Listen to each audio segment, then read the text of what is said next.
Mata adalah panglima hati. Semua yang kita kerjakan tanpa disadari menciptakan misteri yang ada dalam hati. Baik, buruk, kejam, pilu, sampai kisah ironis. Semua akan kita kuak di sini, di Menembus Mata Batin. Program ini akan menghadirkan orang-orang yang pernah ataupun masih menggunakan atau melakukan tindakan di luar batas kewajaran. Dan malam hari ini, bintang tamu yang menemani adalah Ismi Melinda, seorang bintang sinetron dan FTV yang punya pengalaman mistis saat syuting. Gimana ceritanya, Ismi? Waktu itu sih lagi syuting film horor juga sih. Nah itu lokasinya itu di daerah puncak di danau apa ya, saya lupa lagi sih, udah beberapa tahun yang lalu. Nah itu kejadiannya lagi di danau itu kan lagi ceritanya memang hantunya nongol gitu dari danau gitu. Terus akhirnya semuanya pada kerasukan gitu. Kan ceritanya memang ada 5 remaja gitu kan. Oke. Nah itu cewek-cewek tapi ada cowoknya juga. Nah yang cowoknya ada 3 orang, terus 5 ini cewek termasuk aku. Nah semuanya tuh kerasukan tapi kecuali aku. Kamu nggak kerasukan? Enggak, iya. Yang jadi, lain gimana keadaannya? Kalau kerasukannya seperti apa? Pertama-tama sih kayak apa namanya, jerit-jerit gitu. Jadi mereka pada nggak sadar gitu, akhirnya pada jerit-jerit. Jadi terus dimasukin ke tempat kita base camp. Itu semuanya pada jerit-jerit, semuanya kayak apa histeris ya, kayak gitu. kerasukan massal jatuhnya kan. Okay. Pada histeris gitu. Akhirnya kita break syuting sih. Langsung break syuting, besoknya kita pindah lokasi, nggak di situ lagi. Oke, tapi setelah itu nggak pernah kejadian lagi dan sampai proses syutingnya berakhir nggak ada yang kerasukan lagi kan? Nggak ada sih, karena memang kita udah pindah lokasi, nggak di situ lagi. Oke. Wah, serem juga ya kalau harus terlibat dalam produksi film horor seperti itu ya. Nah, tapi malam hari ini mudah-mudahan tidak menyeramkan buat kamu. Karena berikut ini adalah seorang partisipan yang mengaku dia menjalankan ritualnya ini pesugihan. Pernah dengar pesugihan? Pernah. Pernah dengar ya? Nah, malam hari ini dia akan kami panggil dengan nama yang sudah disamarkan. Kami persilahkan Enak.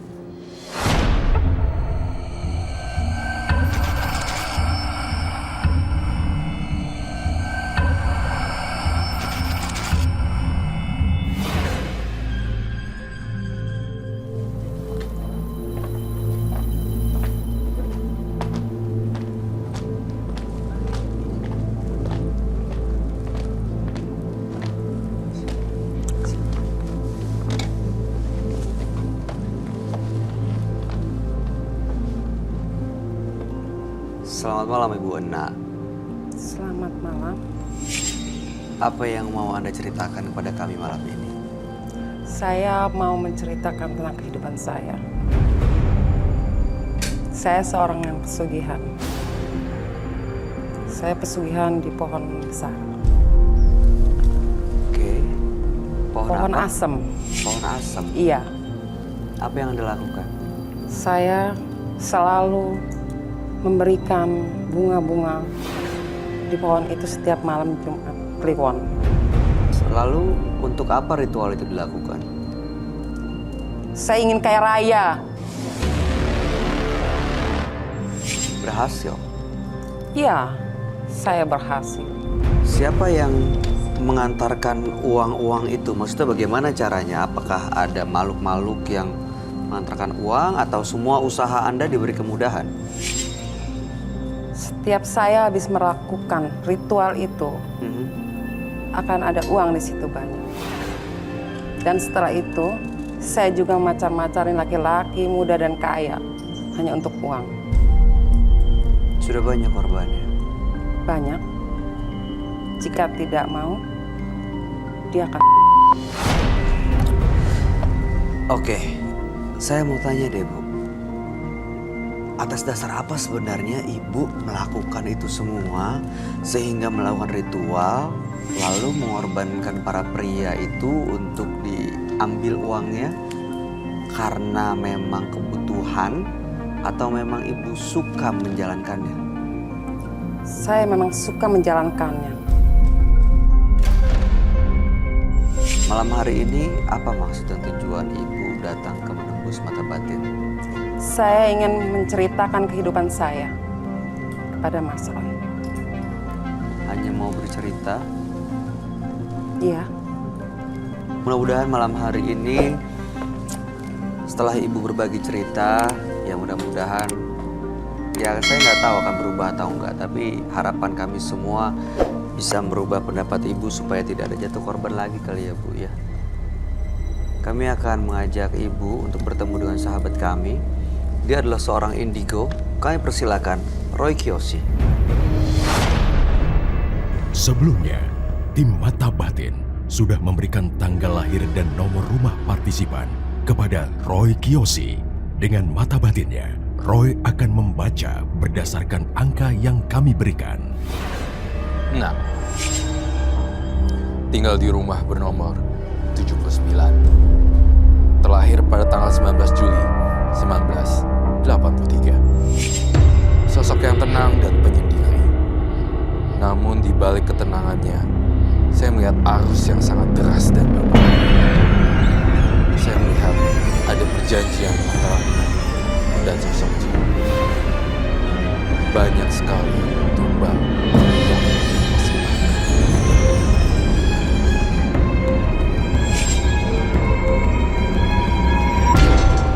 saya melihat banyak sosok jin berkeliaran dan bertebangan di atas.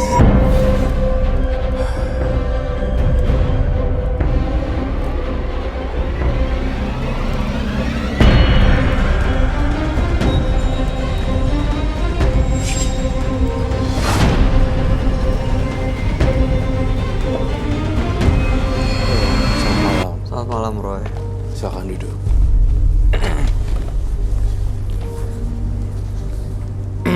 Nah, tanggal lahir 19 bulan 7 tahun 1983. Nomor rumah 79. Ibu Nak ini melakukan pesugihan dengan ritual menabur bunga di pohon asem di satu tempat, dan ada beberapa korban yang sudah berjatuhan, terutama laki-laki muda yang diambil uangnya, dan saat ini masih belum puas dan ingin terus melakukan walaupun harus memakan korban lagi. Iya. Saya merasa ada yang janggal ya dengan sosok Ibunda, bahwa apa yang dikatakan tadi sempat memanggil pohon ya. Pohon asem katanya. Pohon asem. Iya. Saya merasakan di sini bukan pohon asem, tapi yang dikategorikan pohon asem menurut dia, saya ngerasain ini pohon besar. Pohon besar. Oke, dan itu ada di rumahnya atau di sekitar rumah? Ada penunggunya kah? Saya melihat sebenarnya. Saya ngelihat di dalam sekitar rumahnya ada pohon besar yang konon kabarnya menjadi pesugihannya. Nah, dari penciuman saya ngelihat ada sosok pocong ya. Iya. Tali pocong. Tali pocong. Matanya seram sekali ya. Iya dari tadi soalnya. Iya. Kayak... Aku kalau dilihatin jadi langsung gini. Oh ngeliatin kamu juga? Iya. Ngeri gitu. Jadi saya melihat sosok matanya sangat tajam sekali. Saya ngelihat, Ismi, kamu kok kayak ada yang ngikutin ya? Sebenarnya gini loh, pernah ada yang bilang ya sebelumnya kalau kamu juga sebenarnya ada penjaganya. Katanya, makanya yang tadi aku cerita. Yang lain kerasukan kamu enggak gitu? Gitu. Katanya sih ada, tapi aku nggak tahu. Ada Ron? Kalau misalnya di sini kamu ada penunggunya, berarti secara logika benar-benar Ena nggak suka sama Ismi juga ya, karena saya ngerasa dari tadi tatapan matanya kok beda ya. Iya, ke Ismi ngeliatnya seperti kayak mau marah dan mau menerkam kayak gitu. mau menerkam Ismi, padahal kamu tidak ada salahnya apa-apa. Saya melihat sosok Teman yang- saya menyukainya. Teman apa nih? Teman yang gak kelihatan. Dia sudah di sampingnya sekarang.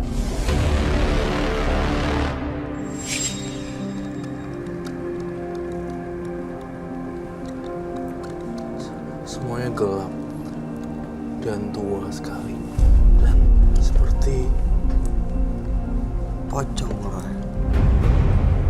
iya, tapi datangnya dari sini ya. Ada sebelah sini. Ini Ini temennya Enak kah? Atau yang ngejagain Ismi? Enggak. Saya ngelihat di sini sosok pocong sangat serem banget dan bongkok badannya. Kok tapi adanya di sekitar saya ya dan Ismi ya. Ketika saya melihat perbedaan suhu udara di sini kok lebih dingin dibanding sini ya. Bau amis lagi.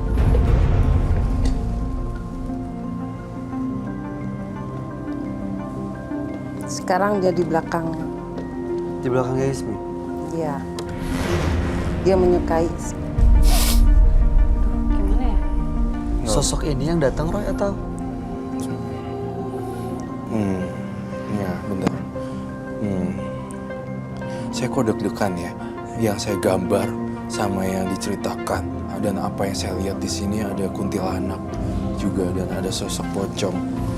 Dingin banget udara di sini. Jadi saya butuh lilin untuk menghangatkan tangan saya. Teman kamu tapi bisa kamu kendalin kan, Mbak? Ya, bisa. Dia apa yang diinginkan sebenarnya dari Ismi, Roy? Saya dengarnya kesucian, maksudnya